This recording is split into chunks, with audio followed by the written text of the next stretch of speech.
ఇలా చూడుదేవా, నేను మాట్లాడాను. ఫండ్స్ ఉన్నాయి, కానీ వసంతి చేసే బిజినెస్ చాలా బాగా నడుస్తుంది. అది డెవలప్ చేయడానికి డబ్బులు అడుగుతున్నారు. నువ్వు ఇప్పుడే మొదలు పెట్టి కొద్ది కొద్దిగా తిరిగి చెల్లిస్తావు.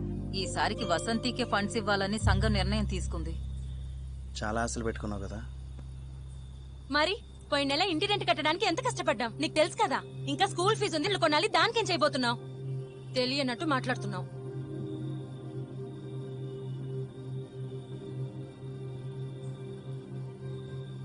దీనంతటికీ ఒకే ఒక మార్గం ఉంది. ఇదిగో ఏంటా దారి? సారీ సార్, చేతిలో డబ్బులు లేవు సార్. అందుకే చీటీ ఆపి డిపాజిట్ చేసుకుందామని వచ్చాను సార్. నాకు తెలుసు పెనాల్టీ పడుతుందని, వేరే దారి లేదు సార్.